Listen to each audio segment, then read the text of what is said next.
नमस्कार दोस्तों, कैसे हो आप सब। दोस्तों, पिछले वीडियो के अंतर्गत मैंने आगमन विधि के बारे में बताया था। आज हम करने जा रहे हैं उसी कड़ी में निगमन विधि के बारे में।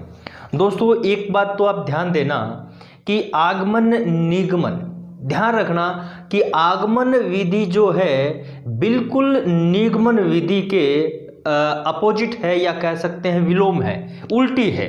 तो एक तो ध्यान रखना, अगर आपसे प्रश्न पूछ लिया जाए कि आगमन विधि के बिल्कुल विपरीत विधि कौन सी है, तो दोस्तों आप उत्तर लिख देना निगमन विधि। कौन सी होती है दोस्तों? निगमन विधि।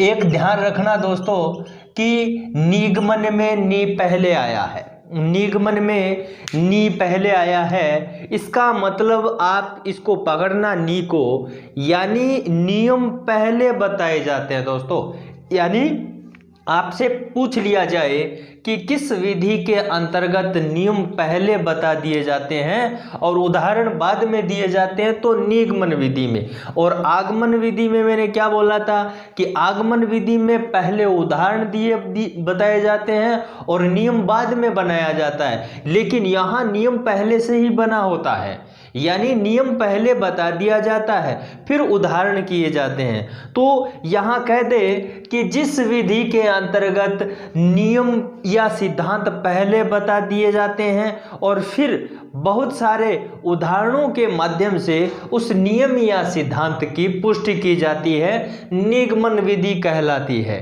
तो एक तो ये हो गई, और एक मैंने चीज बताई थी कि निगमन विधि, ये हो गई परिभाषा। एक चीज बताई है मैंने कि चरण की बात, कि निगमन विधि के चरण, निगमन विधि के चरण। यहां ध्यान रखना दोस्तों, यहां मैंने बताया था कि आगमन विधि के कितने चरण बताए थे? 4।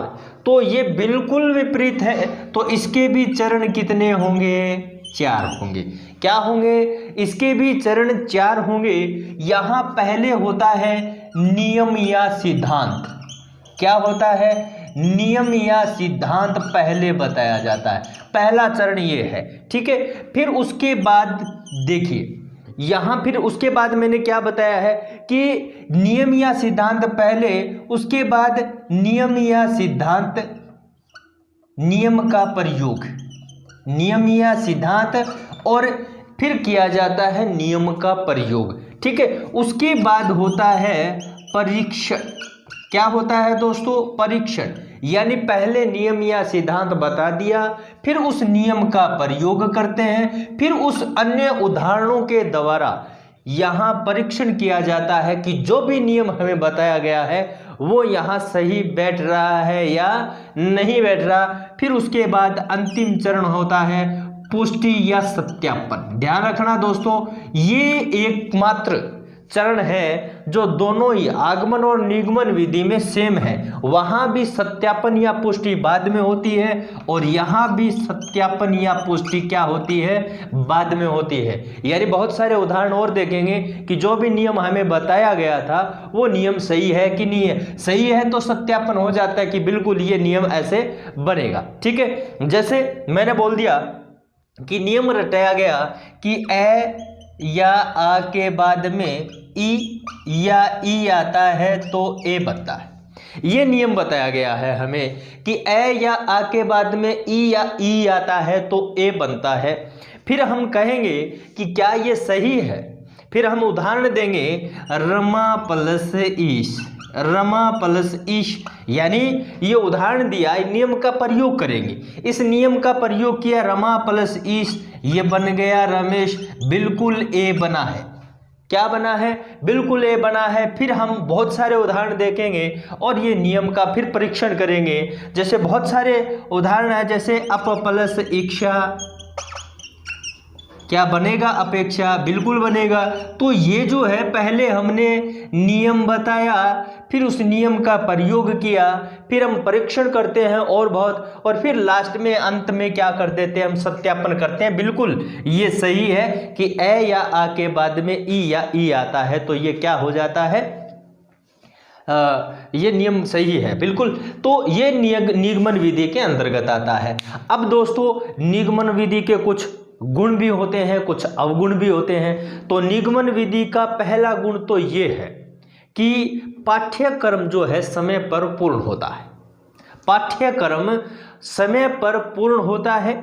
दूसरा गुण ये है कि ये उच्च कक्षाओं के लिए उपयोगी विधि है। अगर आपसे पूछा जाए कि निम्न में से कौन सी विधि उच्च कक्षाओं के लिए उपयोगी है, तो ये उच्च कक्षाओं के लिए उपयोगी विधि है। ध्यान रखना दोस्तों, जो विधि उच्च कक्षाओं के लिए उपयोगी होती है वो विधि अमनोवैज्ञानिक विधि कहलाती है। ये मैंने पिछले वीडियो में भी बताया था कि जो विधि उच्च कक्षाओं के लिए उपयोगी होती है वो अमनोवैज्ञानिक विधि होती है, अवैज्ञानिक विधि होती है, और जो निम्न कक्षाओं के लिए उपयोगी विधि होती है वो मनोवैज्ञानिक या वैज्ञानिक विधि कहलाती है। आगमन विधि छोटी कक्षाओं के लिए उपयोगी था, इसलिए उपयोगी थी, इसलिए वहां पर उसको क्या बोला, मनोवैज्ञानिक विधि है। और ये निगमन विधि बिल्कुल उल्टी है, वो छोटी कक्षाओं के लिए उपयोगी है, तो ये क्या हो जाएगी, बड़ी कक्षाओं के लिए उपयोगी। वो वैज्ञानिक विधि है, मनोवैज्ञानिक विधि है, तो ये निगमन विधि क्या हो जाएगी, अमनोवैज्ञानिक विधि हो जाएगी। अब ये तो हो गए इसके गुण। अब अवगुण क्या हो गए कि ये जो है स्थायी ज्ञान प्राप्त नहीं होता है। अवगुण इसका क्या है कि निगमन विधि के द्वारा स्थायी ज्ञान प्राप्त नहीं होता है। रटंत प्रक्रिया जो है बच्चों में रटंत यानी रटने की प्रक्रिया को विकसित करता है, प्रवृत्ति को विकसित करता है। दूसरी बात, निम्न कक्षाओं के लिए अनुपयोगी है, तो ये अवगुण भी है। ठीक है, तो ये तो हो गए गुण और अवगुण। अब देखिए प्रश्न की बात करें कि ये एक प्रश्न आया था, मैं दोस्तों मैं बता दूं कि एक प्रश्न आया था इससे संबंधित कि निगमन विधि है 2015 रीट में पूछा गया था सेकंड लैंग्वेज में। यहां प्रश्न आया था कि निगमन विधि है, प्रश्न क्या आया था, निगमन विधि है। मैंने बता भी दिया कि ये प्रश्न किस प्रकार से पूछे जाएंगे। इसमें 2015 रीट सेकंड लैंग्वेज में पूछा गया था कि निगमन विधि है, निगमन विधि है, तो ये ऑप्शन था मनोवैज्ञानिक, दूसरा ऑप्शन था अमनोवैज्ञानिक,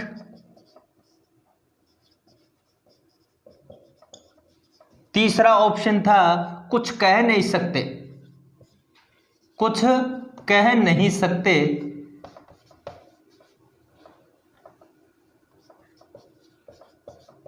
और 4 नंबर ऑप्शन था उक्त में से कोई नहीं, उक्त में से कोई नहीं। तो ये ऑप्शन था 2015 में पूछा गया था रीट में और सेकंड लैंग्वेज में पूछा गया था।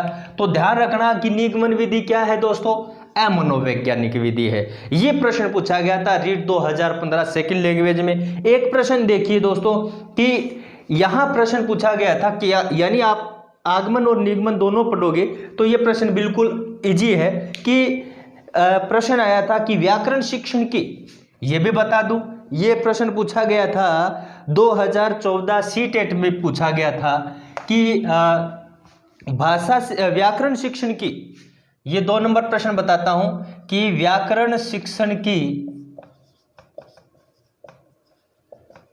अपेक्षाकृत बेहतर विधि है। ऑप्शन था दोस्तों 1 नंबर निगमन विधि, 2 ऑप्शन था आगमन विधि, 3 नंबर था सूत्र विधि, और 4 नंबर था पुस्तक विधि। ये किसमें आया था, 2014 में सीटेट में पूछा गया प्रश्न था। तो यहां क्या है, आगमन विधि अपेक्षाकृत बेहतर, मैंने बोला कि बेहतर विधि वही होती है जो छोटी कक्षाओं के लिए उपयोगी होती है। तो आगमन विधि छोटी कक्षाओं के लिए, निगमन विधि उच्च कक्षाओं के लिए, सूत्र विधि भी उच्च कक्षाओं के लिए भी है, और पाठ्य पुस्तक विधि भी उच्च कक्षाओं के लिए है। तो निम्न कक्षाओं के लिए आगमन विधि जो है वो है तो बेहतर बताइए। हालांकि ये ऐसा नहीं है कि ये विधियां अच्छी नहीं है, ये विधि भी अच्छी है, ये विधि भी अच्छी है, ये भी विधि अच्छी है, लेकिन ऑप्शन को ध्यान में रखेंगे कि अपेक्षाकृत बेहतर विधि जो है वो आगमन विधि के अंतर्गत आती है। तो ध्यान रखना दोस्तों, इस प्रकार के प्रश्न आएंगे तो ध्यान रखना। मैं तो 5-6 वीडियो ये जो व्याकरण शिक्षण की विधियां कंप्लीट होने के बाद व्याकरण शिक्षण के जितने भी प्रश्न बनते हैं मैं एक वीडियो अलग से बनाऊंगा। पीछे के प्रश्न जितने भी पूछे गए हैं और उसके अलावा और हमारे जो नए प्रश्न बनते हैं वो भी थोड़े से इसमें हम एक अलग वीडियो में करेंगे। तो दोस्तों अब देखिए, ये तो है निगमन विधि, निगमन विधि के चरण, निगमन विधि क्या होता है, निगमन विधि में क्या होता है। दूसरी बात, इसके गुण बता दिए मैंने, अवगुण बता दिए। ये मनोवैज्ञानिक है या अमनोवैज्ञानिक है, बिल्कुल ये अमनोवैज्ञानिक विधि है। उसके बाद बात करें कि ये छोटी कक्षाओं के लिए उपयोगी है, नहीं है, ये बड़ी कक्षाओं के लिए, उच्च कक्षाओं के लिए उपयोगी है। तो मैंने एक चीज आपको बता भी दी, उच्च कक्षाओं के लिए उपयोगी है तो वो अमनोवैज्ञानिक विधि है। इसी के साथ साथ मैंने पिछले वीडियो में मैंने आगमन विधि के बारे में बताया। अब जो आगमन विधि बिल्कुल इसके विपरीत है। अभी देखिए, यहां मैं निगमन विधि के साथ साथ मैं एक विधि और, इसमें ज्यादा कुछ नहीं है, एक ही प्रश्न बनता है, ये तीसरी विधि है। ये मैंने एक पहली विधि बताई आगमन विधि, यानी पिछला वीडियो क्या बताया था, आगमन विधि के बारे में। दूसरी भी क्या बताई मैंने, निगमन विधि के बारे में बता दिया। और ये तीसरी है दोस्तों आगमन निगमन विधि, आगमन निगमन विधि। तो दोस्तों ये मैं बात कर रहा हूं आगमन निगमन विधि, बहुत ही इंपॉर्टेंट है, प्रश्न एक ही बनता है इसका। हालांकि ध्यान रखिए कि आगमन निगमन विधि कौन सी होती है, कि जब आगमन और निगमन विधि दोनों का प्रयोग एक साथ किया जाता है। जब आगमन और निगमन विधि का प्रयोग एक साथ किया जाता है तो वो विधि आगमन निगमन विधि कहलाती है।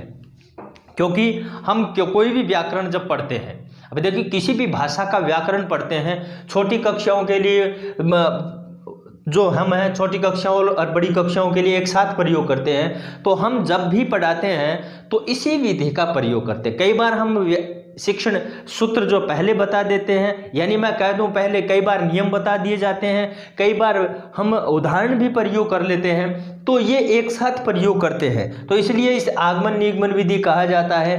अब देखिए दोस्तों, इसका एकमात्र प्रश्न बनता है, बहुत ही इंपॉर्टेंट है, बहुत ही महत्वपूर्ण प्रश्न है। ये देखिए क्या है कि व्याकरण शिक्षण की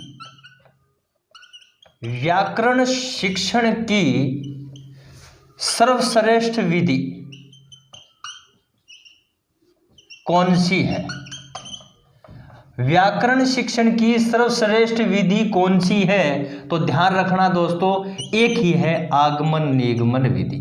ध्यान रखना, आगमन निगमन विधि। ऑप्शन में आपको ये भी दिया जाएगा आगमन विधि, 2 नंबर दिया जाएगा निगमन विधि, 3 नंबर दिया जाएगा सूत्र विधि, और ऑप्शन में एक में ये भी होगा आगमन निगमन विधि। तो ध्यान रखना दोस्तों कि ये व्याकरण शिक्षण की सर्वश्रेष्ठ विधि कहलाती है। तो दोस्तों आज का वीडियो मैं इतना ही पढ़ाऊंगा। नेक्स्ट वीडियो में जो व्याकरण शिक्षण की अन्य विधियां हैं वो भी कहेंगे। आपसे एक विनती है मेरी कि अगर आपको वीडियो अच्छा लगता है तो आप कमेंट तो जरूर करें, ठीक है, लाइक भी करें। इसके साथ साथ महत्वपूर्ण विनती जो मैं करने जा रहा हूं वो ये है कि आप वीडियो पूरा देखें, क्योंकि कई जो है वो वीडियो पूरा नहीं देखते हैं, क्योंकि 2-4 मिनट में सारी बातें जो है नहीं होती, क्योंकि फ्लो जो है अपने जो पाठ्य शिक्षण का जो रुझान जो आने लगता है आधा वीडियो देखने के बाद आता है दोस्तों। तो ध्यान रखना कि जब भी आप वीडियो देखें तो पूरा देखें, पूरा देखोगे तो ये आपको अच्छी तरह से समझ में आएगा। तो आज के लिए इतना ही, धन्यवाद।